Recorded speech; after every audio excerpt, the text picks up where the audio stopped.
कि अंधेरा घना है लेकिन दिया जलाना कहाँ मना है। दो प्रकार के लोग होते हैं, एक जिनका बड़ा गोल है और एक जिनका जीवन गोल गोल है। 100 जगह 1 फुट गड्ढा खोदने से पानी थोड़ी मिलता है, एक सही जगह पे 100 फुट गड्ढा खोदेंगे तो पानी मिलेगा। आपके पास कुछ भी नहीं है पर सब कुछ जुटाने की क्षमता है। हर नेगेटिव इंसिडेंट में एक पॉजिटिव इंटेंट छुपा हुआ है। मैं इतनी दूर आया हूँ यहाँ रहने के लिए नहीं और आगे जाने के लिए। पड़े हो किस चक्कर में, कोई नहीं है टक्कर में। माना है कि अंधेरा घना है लेकिन दिया जलाना कहाँ मना है। हमारे साथ हैं आज one of the world's greatest influencer, motivational speaker, business coach, founder and CEO of Bada business, doctor Vivek Bindra. Doctor Vivek Bindra, आपका बहुत बहुत स्वागत है हमारे चैनल पे। मैं हूं आपके साथ रिमझिम जेठानी। सबसे पहला मेरा सवाल यही है कि आपने अपने प्रीवियस इंटरव्यूज में ये कहा है कि कैसे श्रीमद् भगवत गीता ने आपकी लाइफ चेंज कर दी। इनफैक्ट आपने काफी साल वृंदावन में भी बिताए हैं। वृंदावन और जो गुरुकुल का समय था वो 2005 जून से 2008 जून तक 3 साल रहा।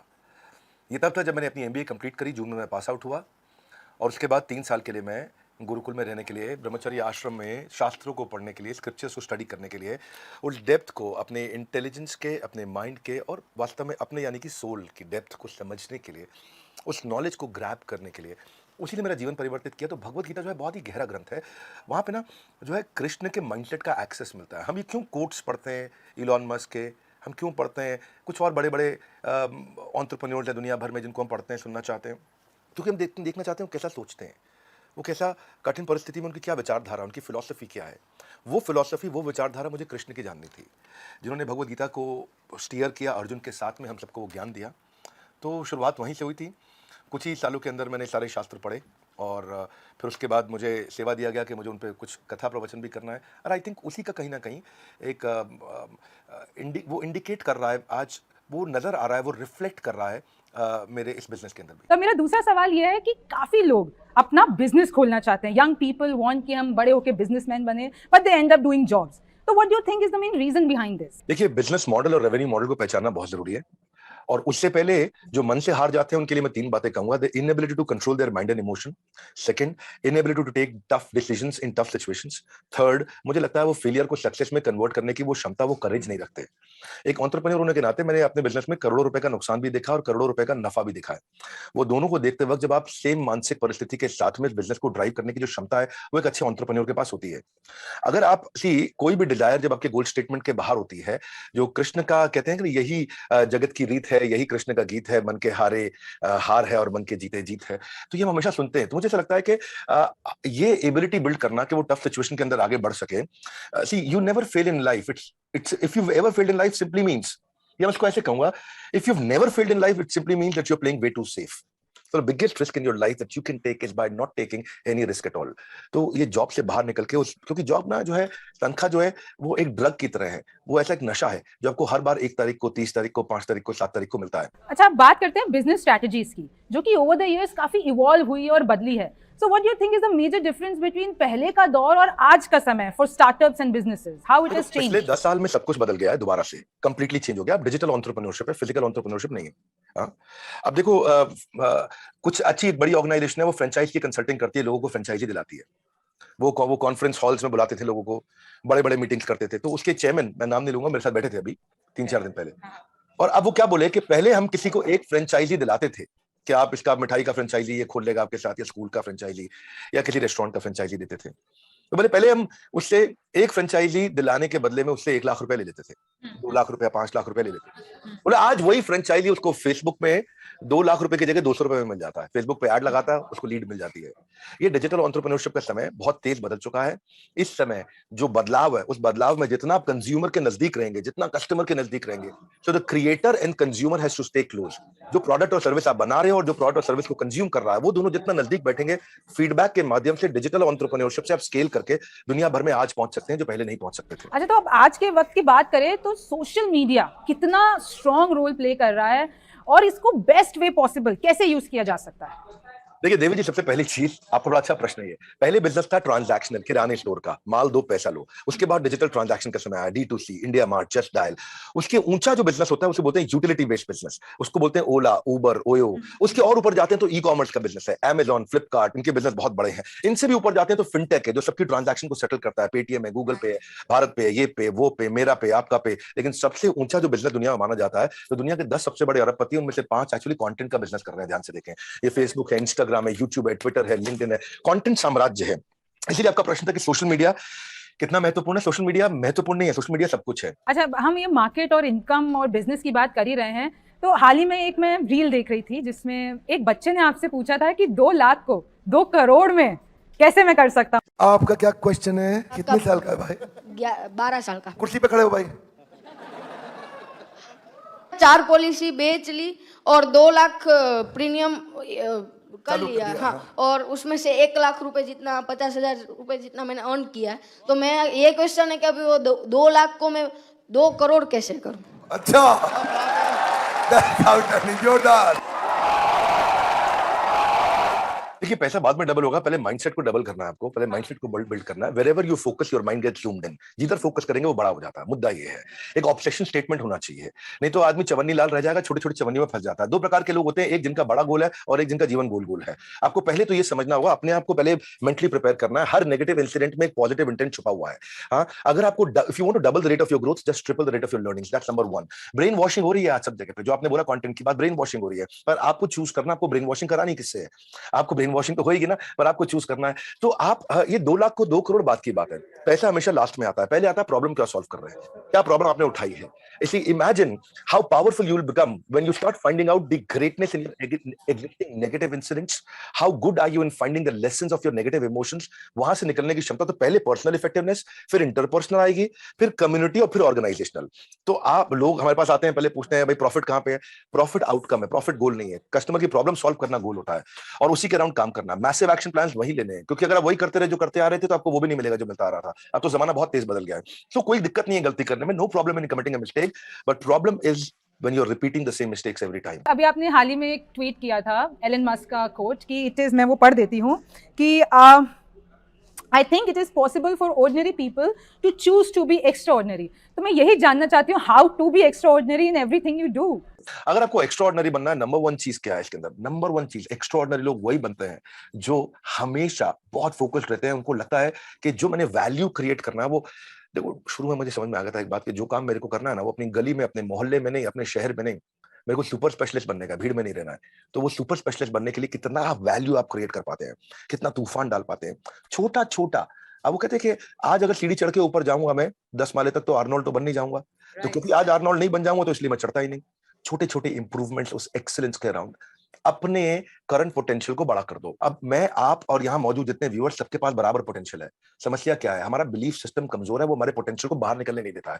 उस बिलीफ सिस्टम को खुद ही बड़ा कर सकता हूं मैं, और कोई नहीं करेगा। कैसे करूंगा? 2 चीजें करके करूंगा। ऐसे लोगों के साथ उठूंगा बैठूंगा जिसका बिलीफ सिस्टम मजबूत है, और दूसरा, मैं परिस्थिति से प्रभावित नहीं होऊंगा, मनस्थिति को बिल्ड करूंगा। ये 2 चीजें हो गई कि मेरे साथ कुछ बुरा हो रहा है तो मेरी मनस्थिति कैसी है, परिस्थिति नहीं देखूंगा मैं कभी भी फोरग्राउंड नहीं देखूंगा, बैकग्राउंड देखूंगा। मैं कभी भी फ्रूट्स नहीं देखूंगा, मैं रूट्स देखूंगा। और दूसरा जो मैंने बताया, ऐसे लोगों के बीच में आपको भीड़ में फेंकना पड़ेगा अपने आप को, जो एक्स्ट्राऑर्डिनरी है। एक्स्ट्राऑर्डिनरी की बात करें तो अभी 2020 में आपको पहला गिनीज रिकॉर्ड मिला था, और इन 2 सालों में आपके पास 8 ऐसे टाइटल्स आ चुके हैं, और उस टाइम पे कोविड क्राइसिस भी चल रहा था। तो ये समय आपके और आपके बिजनेस के लिए कैसा रहा? पहला वर्ल्ड रिकॉर्ड का अटेम्प्ट हमने करने से केवल 5 दिन पहले सोचा था। प्लान किया, इवेंट किया, वर्ल्ड रिकॉर्ड हो गया। फिर हमने सेल्स पे वर्ल्ड रिकॉर्ड बनाया।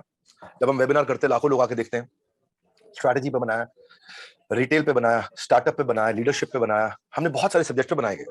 कई टेक्नोलॉजी के चैलेंजेस आए, क्योंकि घर पे बैठे थे सबके सब। इंटरनेट की बैंडविड्थ लिमिटेड थी, सब घर पे बैठ के काम कर रहे थे, लिमिटेड इंटरनेट था उन दिनों। बिल्कुल एक दूसरे के पास कुछ ट्रैवल करने के लिए भी नहीं था, बहुत दिक्कत आ रही थी उस समय। पर मुझे लगता है कोरोना ने हमारे को एक गिफ्ट दिया, वो गिफ्ट ऑफ टाइम। हमारे को टाइम बहुत मिला घर पे बैठ के, और टाइम मिला सोचने के लिए। लोग हमेशा बोलते थे समय नहीं है, समय नहीं है, समय नहीं है। कोविड में हमारे को वो समय मिला, हम सोच सके। और उस क्राइसिस को फिर हमने क्या किया, एडवर्सिटी को अपॉर्चुनिटी बनाया। लोग वहां स्ट्रांगली मेंटल हो रहे थे, हम मेंटली स्ट्रांग होते जा रहे थे। और आई थिंक फिर डिजिटल एंटरप्रेन्योरशिप भी है, जिसको बहुत बड़ा वेव, बहुत जंप मिलता है। और आई थिंक फिर टेल विंड हमारे फेवर में थी। परिस्थितियां हमारे फेवर में थी, लोग घर बैठ के कंटेंट कंज्यूम करना चाहते थे, इसलिए हमने 8 अटेम्प्ट किए और 8 में वर्ल्ड रिकॉर्ड बना। पहले रशिया, चाइना, यूएस के पास ये वर्ल्ड रिकॉर्ड हुआ करते थे, ये सारे उठा के हम भारत में ले आए। अब ना आप टॉप सीईओज को भी एडवाइस देते हैं, तो वी आर क्यूरियस उनके क्या questions, they are already at a very high position, तो उनके मन में क्या सवालात रहते हैं आपसे? देखिए, चाहे कितने भी बड़े सीईओ क्यों ना हो, आज इस समय नंबर 1 चैलेंज सबको यही आता है कि अच्छा टैलेंट एक्वायर कैसे करें, अच्छा टैलेंट एंगेज कैसे करें, अच्छे टैलेंट को रिटेन कैसे करें। ये सबसे बड़ी समस्या है। दूसरा, कोई भी अच्छा सीईओ होता है वो हमेशा आप देखते हैं ज्यादातर सीईओ 95-98% ऑपरेशंस में बिजी हो जाते हैं और ऑपरेशंस से बाहर नहीं निकल पाते, जिसको साधारण भाषा में अगर देखोगे तो गल्ले पे बैठने वाला व्यापारी, उसके बिना काम नहीं चलता। आज भी मैं एक बड़े एंटरप्रेन्योर के साथ था, उसके कपड़ों के बहुत सारे शोरूम्स हैं इंडिया के अंदर, और उनकी सबसे बड़ी समस्या क्या है, उनके बिना काम नहीं होता है।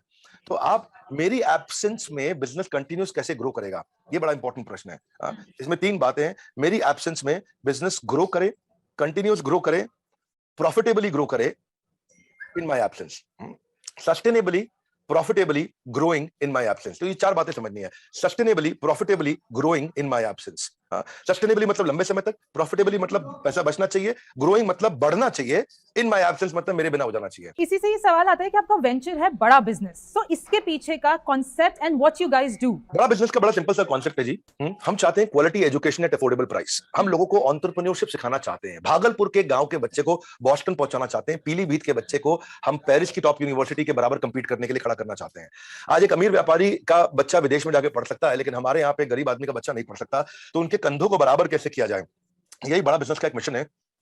आज एमबीए कॉलेजेस की हालत खराब है, उनका वही स्टैग्नेंट सिलेबस है, वही पुराना मॉडल चल रहा है उनका। तो वो एमबीए कॉलेजेस जो कमी है, जो आज पास आउट होने के बाद में एजुकेशन लोन चुकाने का पैसा नहीं कमाएगा क्या बच्चा, उसकी जॉब नहीं लग रही है, अनएम्प्लॉयमेंट से ज्यादा बड़ी अंडर एम्प्लॉयमेंट बहुत बड़ी समस्या हो गई है। राइट। एक एवरीथिंग अबाउट एंटरप्रेन्योरशिप एक कोर्स लॉन्च किया जिसको हम बोलते हैं फास्ट ट्रैक एमबीए, और उसमें सिखाने वाले मेरे साथ में बिलियनियर प्रोफेसर हैं जो अरबपति लोग हैं, वो आकर के सिखाते हैं जिन्होंने अपने बिजनेस को बड़ा किया है। मैं कोई नौकरी पे तनख्वाह पे प्रोफेसर नहीं लेकर के आया, मैं उनको प्रोफेसर बनाया है जिनके पास रैग्स टू रिचेस की स्टोरी है और जिनके पास वो स्ट्रैटेजी है जो आकर के सिखाते हैं। तो हमारे प्रोफेसर बहुत पावरफुल है।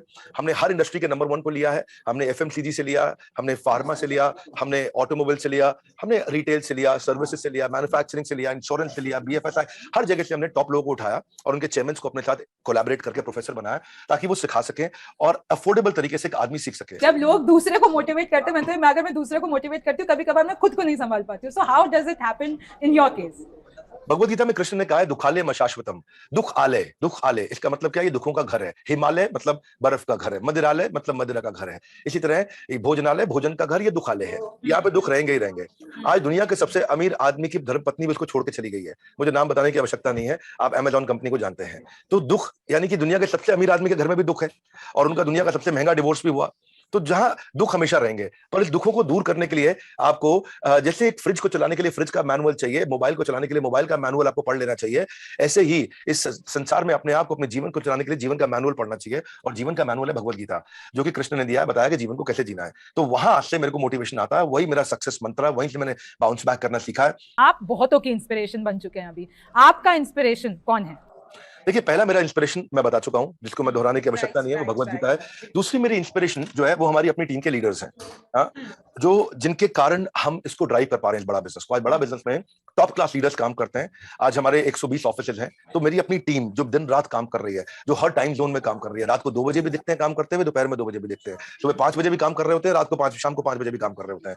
तो ऐसी टीम मुझे नहीं पता भगवान ने कहां से भेज दी हमारे पास, इतनी पावरफुल टीम है हमारे पास में, इतने सॉलिड लीडर्स हैं और इतने इंटेलिजेंट जीनियस लीडर्स हैं हमारे। तो मैंने अपनी लीडरशिप में इन्वेस्ट किया है और उनके साथ ही रहता हूं, उनके साथ ही समय बिताता हूं, वो मेरी इंस्पिरेशन है। और मेरी तीसरी इंस्पिरेशन है मेरे कंज्यूमर, जो मुझे सिग्नल देते रहते हैं कि हमारे लिए कुछ ऐसा कर दीजिए, हमारे लिए वैसा कर दीजिए। तो हम कंज्यूमर के नजदीक रहते हैं, वो हमारी इंस्पिरेशन है, वही हमें सिखाता है। एक बस मेरा आखिरी सवाल, ये मेरा खुद का ही, अभी हमने इतनी देर बातें की है तो एक निकल के आया है कि काफी लोगों के दिल और दिमाग में होता है एक्सप्लोर करना चीजों को, उनके दिमाग में एक चीज वो नहीं सोच पाते, if I want to explore many things and then come to एक गोल नहीं हो पाता है, बहुत सारी चीजें करनी होती है। तो how to really deal with it, क्योंकि वो एक्सप्लोर करते करते, हर चीज में समय देते देते, you reach nowhere and you become may be best in not everything.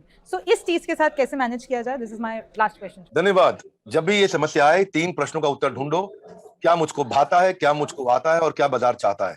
जब इन तीनों को कॉम्बिनेशन बन जाता है तो इतना पैसा आता है कि संभाला नहीं जाता है।